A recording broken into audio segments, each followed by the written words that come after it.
नमस्कार दोस्तों, एक बार फिर हमारे यूट्यूब चैनल में आप लोगों का हार्दिक स्वागत है। लेटेस्ट अपडेट निकल कर आई है कि मार्च के बाद बदल जाएगा महंगाई भत्ते का फॉर्मूला, शुरू होगी नई कैलकुलेशन। तो दोस्तों हम आपको सब डिटेल में बताएंगे कि केंद्र सरकार केंद्रीय कर्मचारी के महंगाई भत्ते का जो नया फॉर्मूला लेकर आई है वह फॉर्मूला क्या है, उससे केंद्रीय कर्मचारी की सैलरी में बढ़ोतरी होगी या फिर आएगी कमी। अगर आप हमारे चैनल पर फर्स्ट टाइम विजिट कर रहे हो तो चैनल को लाइक कर दीजिए, सब्सक्राइब कर दीजिए, साथ ही साथ बेल आइकन को भी बजा दीजिए ताकि गवर्नमेंट या पेंशन से संबंधित जितने भी न्यूज आती है उनकी नोटिफिकेशन आप लोगों के पास तुरंत पहुँच के। तो करते वीडियो को स्टार्ट बिना किसी देरी के।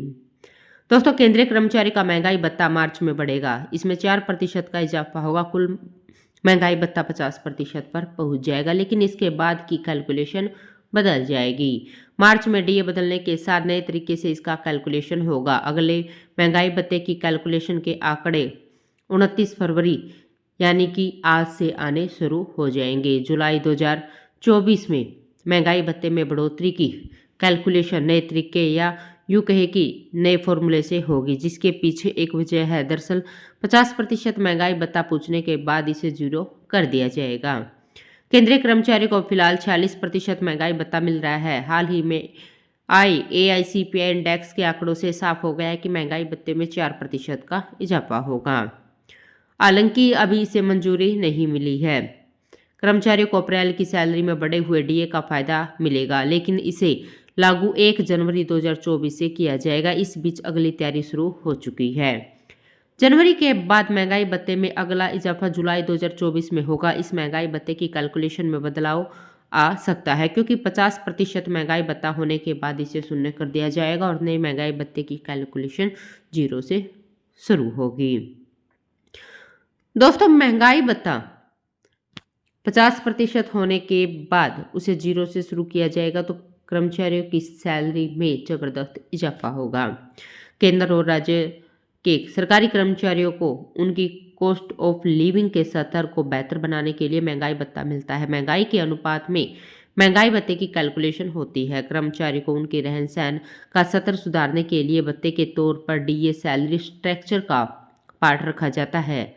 केंद्रीय कर्मचारी, पब्लिक सेक्टर के कर्मचारी को महंगाई भत्ता और पेंशन धारकों को महंगाई राहत दिया जाता है। यही स्ट्रक्चर राज्यों में भी लागू है।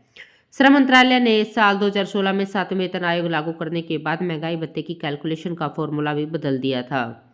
श्रम मंत्रालय ने महंगाई भत्ते के आधार वर्ष में बदलाव किया और मजदूरी दर सूचांक की एक नई सीरीज जारी की।